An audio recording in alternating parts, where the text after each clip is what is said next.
Hey there, folks. On this episode of Sketchy Conversations, we're talking with Tyler Moselle of Zen Warship. We're chatting about funk, punk, and old school wrestling. It'll make sense, folks. Let's go. So, when did Zen Warship start? So Zen Warship started in 2016, the fall. I just moved back from New York City to DC, and I was looking for something that would be like eclectic, groovy. Found the original singer, piano player who also plays drums, and then we just kind of kicked it off from there. We started getting a horn section, rhythm section, and just going at it. How did the name Zen Warship come about? It's like, to me, it has a duality, kind of like how Marilyn Manson was trying to capture the 60s, the best parts and the worst parts of it. Is that a coincidence or that kind of like a hidden message? I'm just curious. Yeah, no, absolutely. So the idea was when we came up with the name Zen Warship, we were trying to think of like, okay, with music, there's duality. Like I like punk rock, I like jazz, I like all different types of music that will bring like intensity, will bring a sense of solace. Like music creates an emotion in people. And that's why as a musician you try to create emotion in other people, right?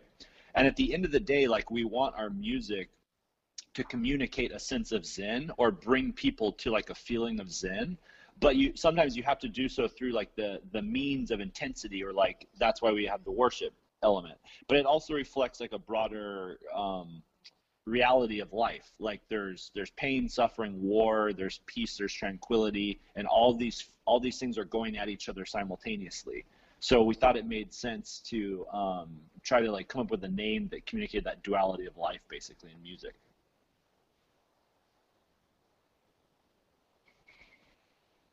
So, like, you say you're from New York, right?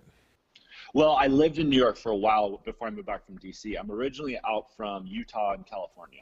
Oh, really? Cool. Yeah, yeah. So, where's everybody else from? The rest of the band, our bass player is Italian, but he's lived all over the U.S. Our current singer, Preeti, she's originally from Florida, but she's lived here in DC for like the past 25 years. Our trumpet player, Allison, she's originally from Florida, but she's lived here for like 10 years. Um, and then our drummer, Phil, he's lived in the area for most of his life, so he was kind of from here essentially. Uh, cool, because I noticed like DC's a very transient place, so it's always fascinating where everybody's from. You know? Yeah, absolutely. It's a weird like music city because you think like to me when I think of DC music, I mean obviously you have like Duke Ellington, like the traditional like jazz. You have like the go-go stuff, of course, and then you have like the amazing Bad Brains, like the punk hardcore stuff, Minor Threat, Fugazi, all that great tradition.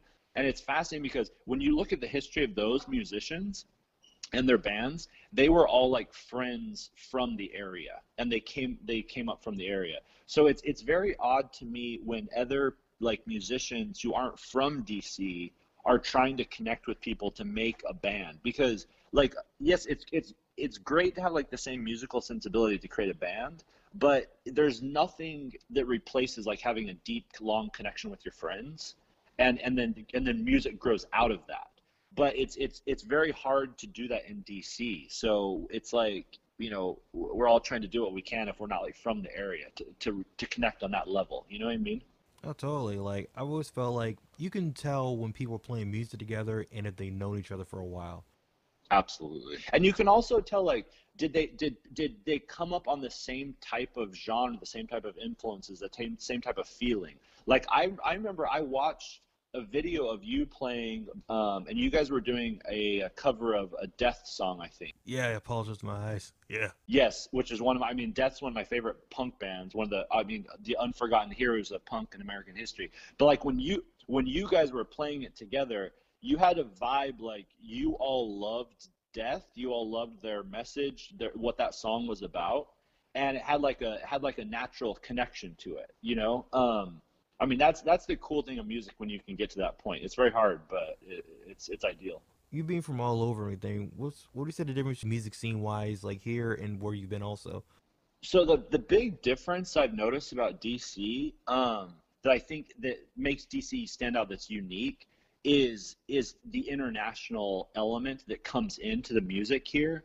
So for example, like I mean, I try to go out and see as many local bands as I can.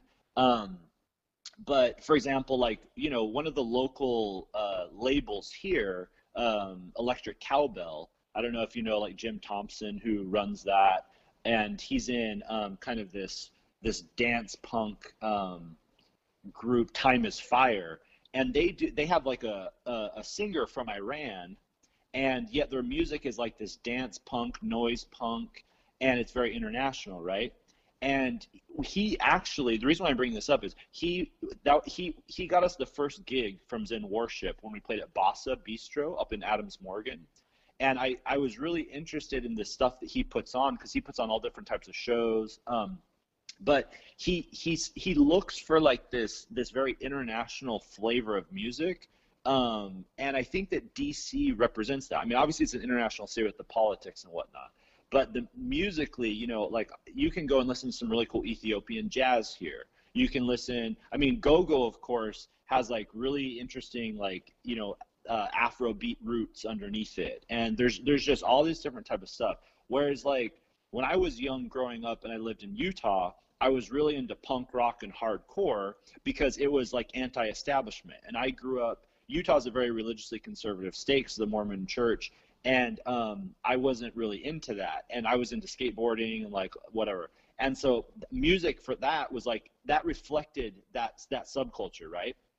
And I don't know, other places like New York, I mean, there's obviously everything in New York. It's very eclectic and it does have an international thing, but I feel like there's something uniquely international about the DC music scene. So that's my sense of it.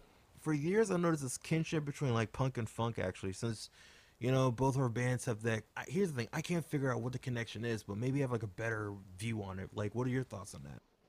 Man, I always think about the same thing, and I've always wondered like why.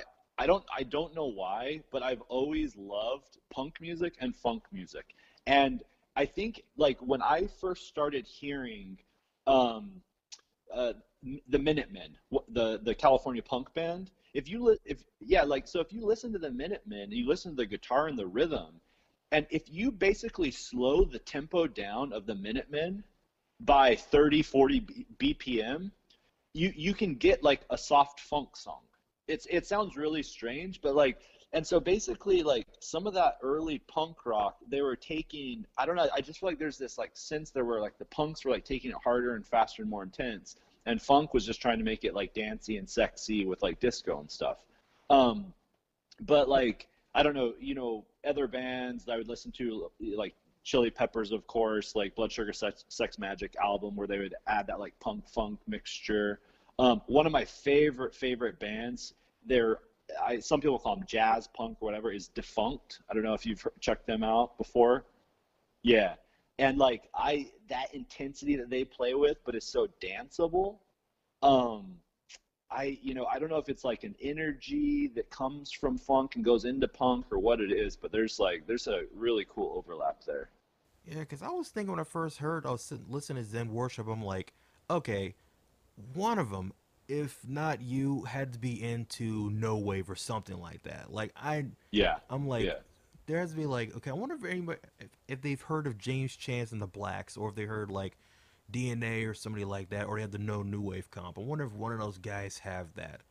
So Yeah, so I mean, like, so basically, with my guitar playing, the way we write a bunch of our songs, I will write most of the initial like skeleton. So I'll do the guitar and come up with like the chord structure and the harmony changes and whatnot. And a lot of the stuff that I'm influenced by is like, like I said, it's like post punk, the Joy Division, when Joy Division then went into kind of their full on like 80s techno style, Talking Heads, Bow Wow Wow, some of that stuff. And but then so that's kind of like the underlying guitar parts and the rhythm stuff. But then our singer in our horn section would add on something to it and then make it sound a little bit more like all of a sudden like a James Brown horns player stepped into the room. And so that would then kind of take it in a little bit different direction. And I mean, we just our thing is we just love playing anything that grooves, like whether it's like a punk funk song, like a straight up James Brown like riff, something from Hendrix, Stevie Wonder, like if its essence makes you groove, that's what we want to play because we get excited by that and that turns us on, and we want other people to feel that way when we play, you know? So that's kind of like where that comes from. The B-52s, that's another one that I really love listening to, and not like the traditional Rock Lobster, like their more famous ones, but if you listen to some of the older B-52s, they sound like a post-punk band. They sound like Joy Division. So I like a lot of that stuff for sure. I noticed you liked a lot of like more obscure wrestling posts. Like, you a current fan or just like, oh shit, I remember that? You know, just wonder. So the thing is, like, I love the original like drama and over the top of the WWF. Like, to me, that the WWF was classic, and especially the Ultimate Warrior. I don't know why. It's just like this visceral, crazy maniac who would run around and do his entrance.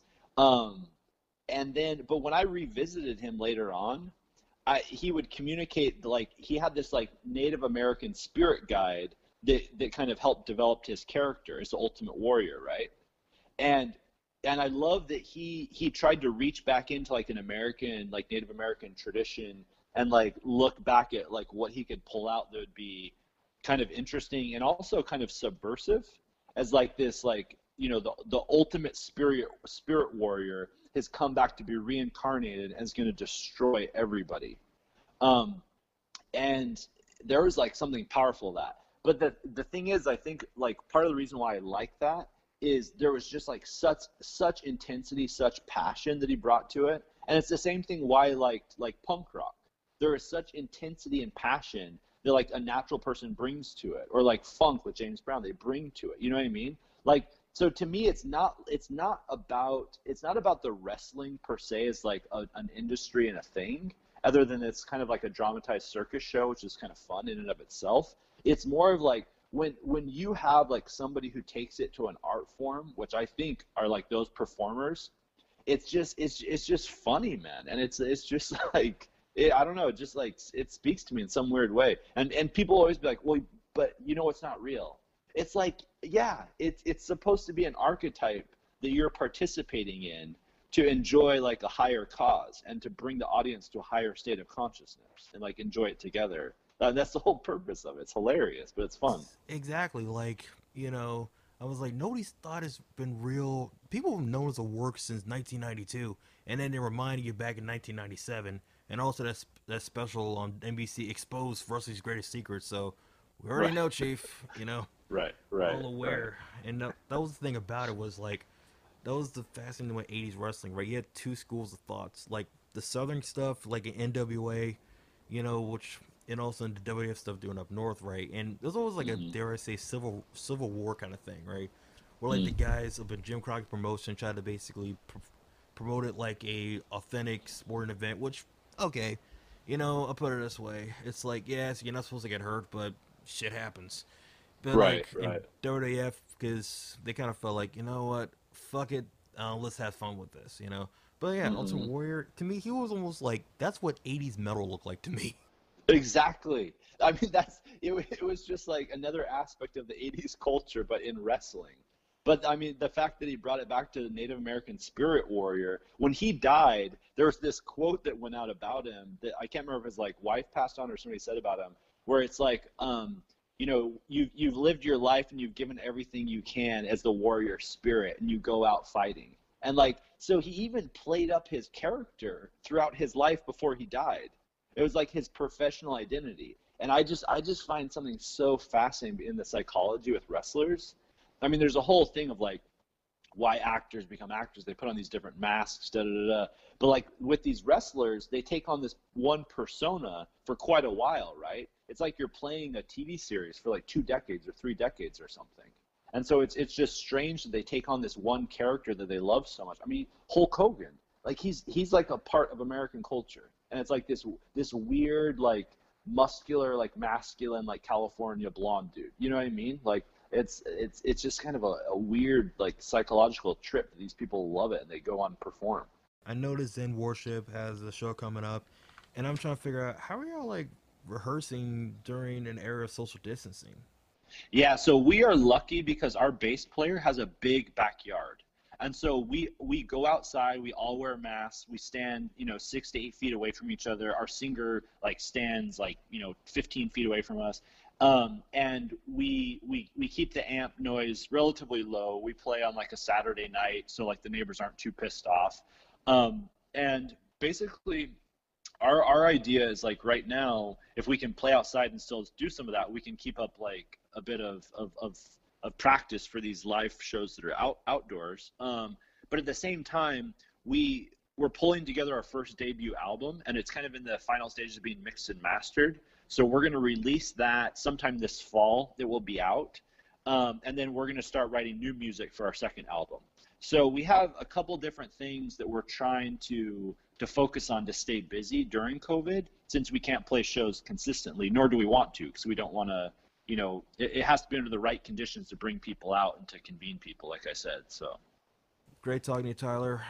all right, thanks, man. Thanks, John. I appreciate it. You too. All right. Bye. Take it easy. Take it easy. Bye. Thanks again to Tyler Moselle. Check out Zen Warship on Apple Music and other platforms.